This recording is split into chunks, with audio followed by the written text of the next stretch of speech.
Mas tem separação da lei e do mandamento? É hoje que nós vamos saber disso.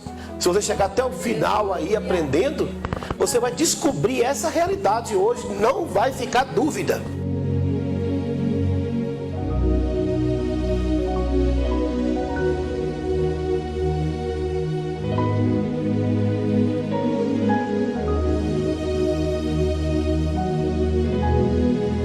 Quero cumprimentar o povo de Deus com a paz do Sumo Sacerdote Jesus Cristo. Eu quero convidar os irmãos para mais um estudo na Escritura Sagrada, um texto-chave, Gálatas 3:13. Cristo nos resgatou da maldição da lei, fazendo-se maldição por nós, porque está escrito: maldito todo aquele que for pendurado no madeiro. Glória ao Pai, glória ao Filho, glória ao Espírito Santo. Ao único Deus, Pai de misericórdia, em nome de Jesus Cristo, o sumo sacerdote eterno, nós te agradecemos por sua palavra. Amém, Senhor. Amados irmãos, vamos falar sobre os termos da lei. E o que isso quer dizer para nós? Para as pessoas que não têm conhecimento, ou sequer não estão acompanhando aí os nossos trabalhos, das quais retrata o Evangelho Eterno, como já disse antes, diferente dos evangelhos, esses pode entender se prestar muita atenção. Por quê? Porque o evangelho comum, ele não explica essa realidade.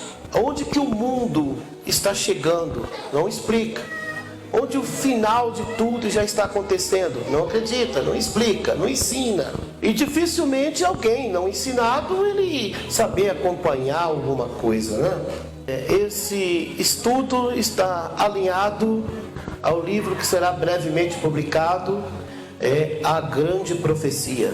O que você aprenderá hoje o deixará pensativo, mas de maneira alguma deverás agir pela emoção. O nosso tema aqui é dizer que nós não podemos agir pela emoção. A emoção, ela leva a pessoa a uma dificuldade muito grande. Por quê?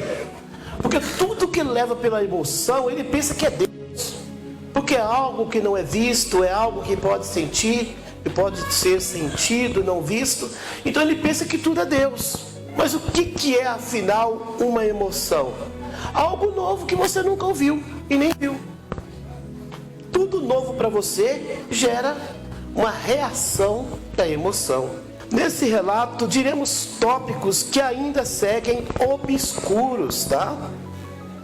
Razão porque as pessoas pouco informadas não aprenderão sozinhas. Então, por ser obscuro o Evangelho Eterno, e o que nós vamos ler aqui, elas não conseguem aprender sozinhas. Você que está acompanhando aí pela plataforma, não importa o tempo que você esteja ouvindo, pela manhã, tarde ou noite, uma coisa é certa, você pode voltar esse vídeo, analisar, ver, meditar. Você vai ter o tempo do mundo que você precisar para você meditar. Mas as pessoas que estão aí, nós acompanhando-nos ao vivo, sempre por plataformas aí, tornam dificuldade muito grande acompanhar isso aí, né? Glórias a Deus. Aleluia. Já aqueles que examinam a palavra e buscam o Todo-Poderoso de coração, serão poupados dos dias amargos que sobrevirão à terra, tá? Porque é Bíblia, os dias amargos virem à terra. Eles virão. Os dias amargos chegarão. Dias que o ser humano não vai querer ver esse dia. São dias difíceis, eles virão. A lei e seus atributos está registrada no Alcorão, tá? A lei que nós vamos falar aqui hoje, a origem dela é do Alcorão.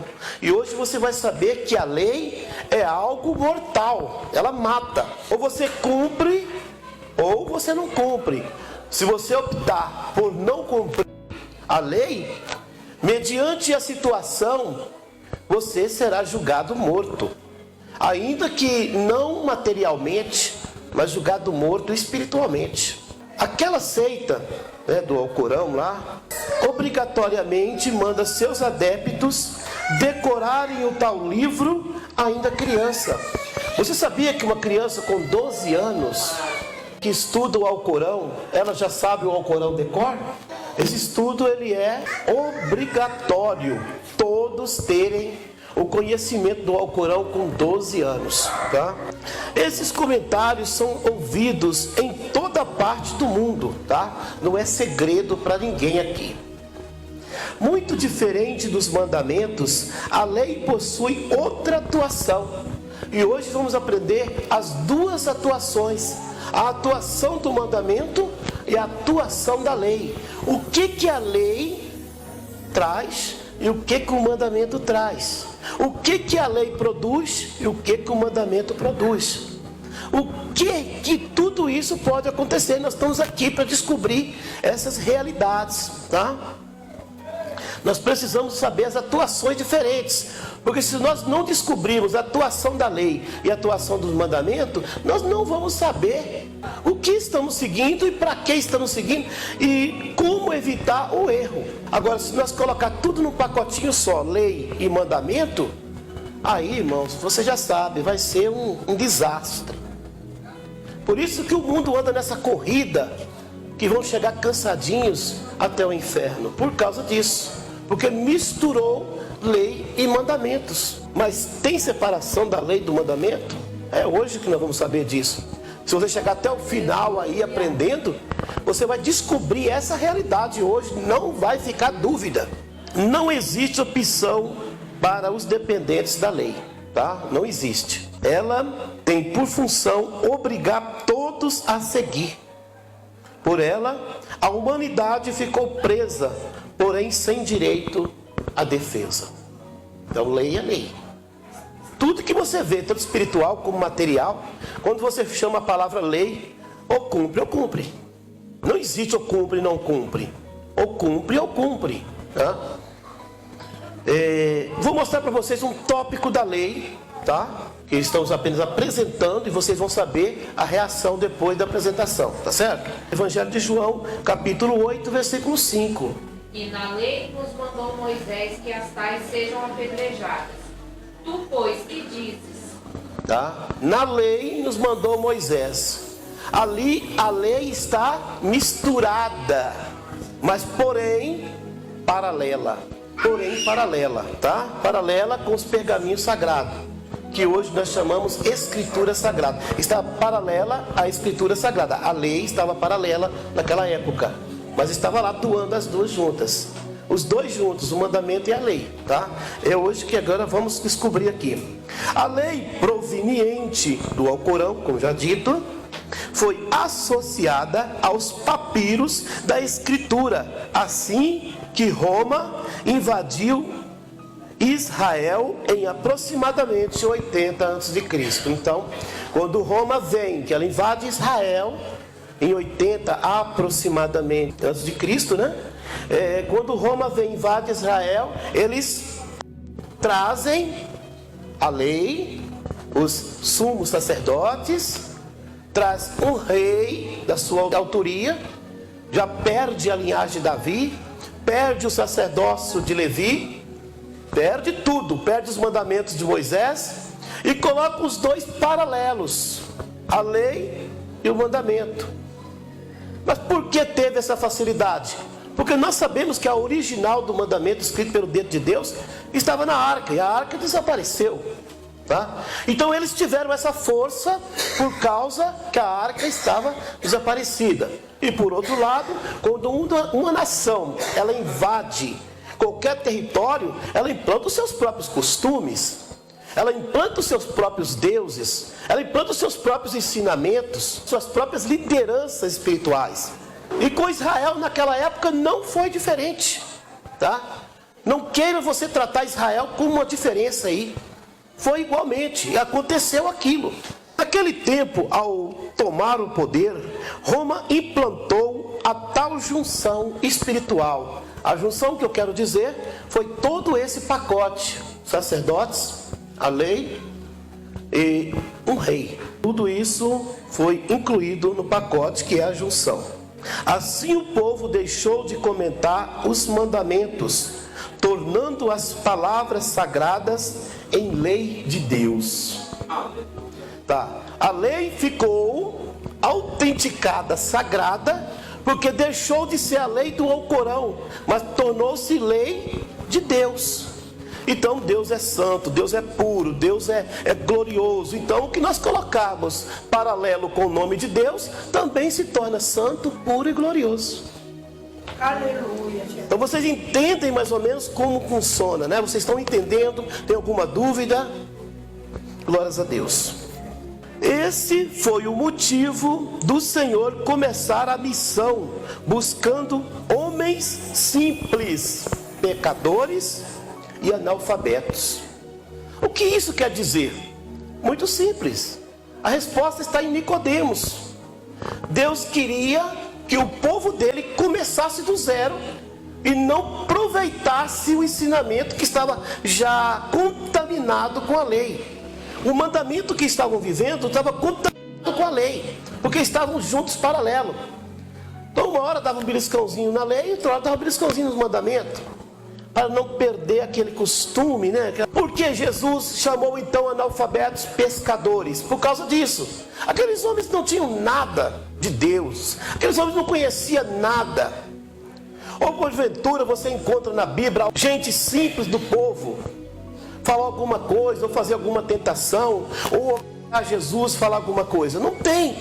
Geralmente quando alguém fazia alguma tentação, jogando algum tipo de palavra contra Jesus, era alguém do templo, era alguém que estava lá infiltrado há muito tempo, era alguém que estava lá para crescer, né, de passar de fariseu para sacerdote, de sacerdote para sumo sacerdote, querer fazer essa coisa toda. Eles precisavam fazer o quê?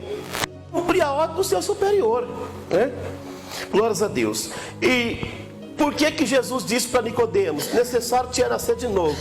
Vamos colocar lá que Nicodemos tinha lá seus 90 anos. Príncipe Israel.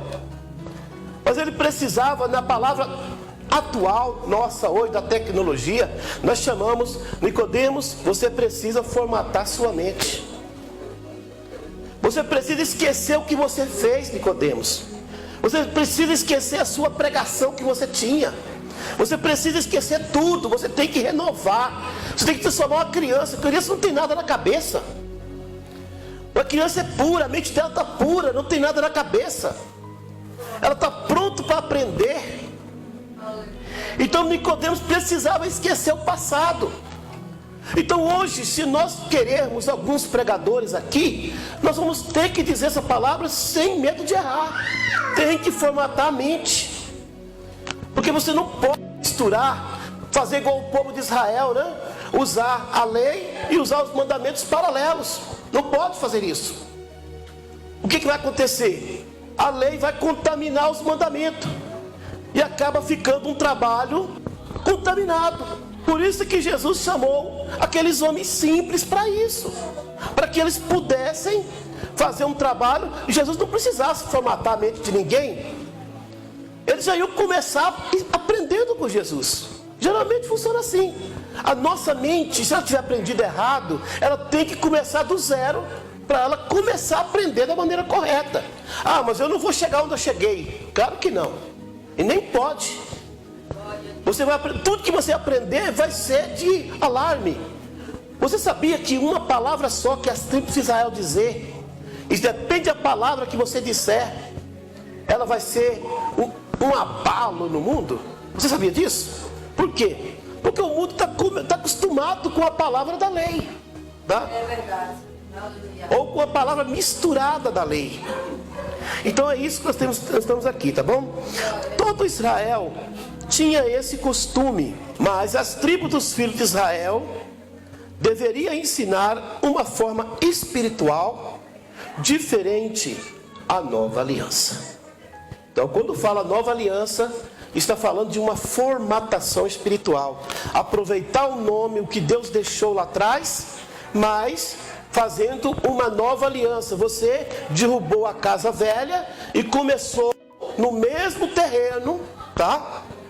Não é outro terreno, não, no mesmo terreno. Qual é o mesmo terreno? No mesmo patamar de Deus, né?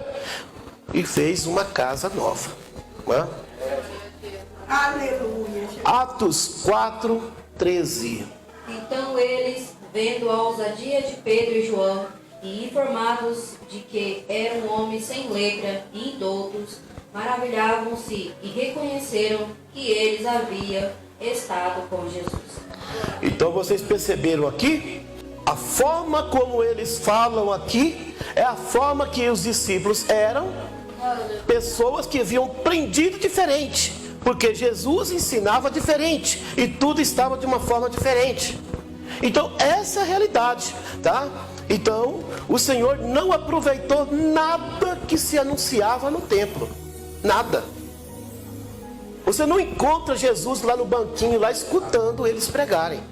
Você não escuta isso, você não encontra isso na palavra. Então eles não aprenderam nada no templo. Tudo que estava lá estava totalmente reprovado para Jesus. Então os discípulos e Jesus eram considerados diferentes. Algum tempo depois, a Bíblia, após montada e composta por livros da Escritura, foi apresentada oficialmente no Concílio de Nicéia em 325 d.C. Agora, a lei não estava paralela, mas internamente injetada nos livros originais da Escritura. Tá? Então eles pegaram pontos da lei e colocaram no meio da escritura, no meio de versículos, colocou palavras ali no meio e começou a fazer. Agora esse livro, o Alcorão, ou dizemos assim, a lei, ela não estava mais paralelo com os mandamentos, mas ambos se tornaram juntos. É por isso que nós estamos falando aqui nesse teor. Hoje nós estamos vendo os livros sagrados juntos com a lei. E você tem que separar isso, tá? Então nossa função é separar isso e comer o que provém dos mandamentos, tá? Glórias a Deus. Vamos à história do homem que preparou o caminho do Messias. Quem foi? João Batista? Ah, tá. Glórias a Deus. Isso aí mesmo, João Batista. Hoje, essa cana agitada no deserto é chamada de, presta atenção, como João Batista, a cana agitada no deserto é chamada hoje o último profeta da lei. Está na Bíblia? Tá. Mas e aí? Vocês lembram do primeiro versículo que nós lemos?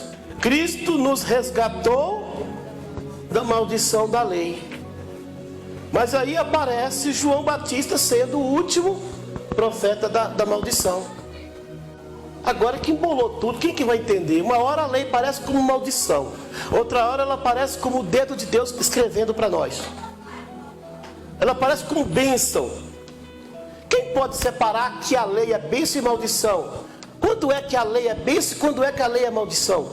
Se uma hora ela parece como maldita, daqui a pouco parece o homem que prepara o caminho do Messias, Jesus Cristo, nosso sumo sacerdote, veio, segundo o que disseram, é o último profeta da lei. Mas espera aí, se João é o último profeta da lei, como é que vai funcionar esse negócio aí? Ele ensinou Jesus a pregar? Porque o profeta não traz, senão levantar, auxiliar como profeta. Ah, tudo bem, agora entendi. João era profeta, professor de Jesus, não é verdade? Amém? Como, por exemplo, Elias era profeta, professor de Eliseu, não é verdade? O que nós podemos ver que Jesus, ele preparou o caminho do Messias. Então, ele chamou, vamos colocar que João seja Elias, né? E chamou Eliseu para ajudar ele no trabalho, né? É mais ou menos isso? Será que eu estou errado? Tem alguma coisa errada nesse negócio?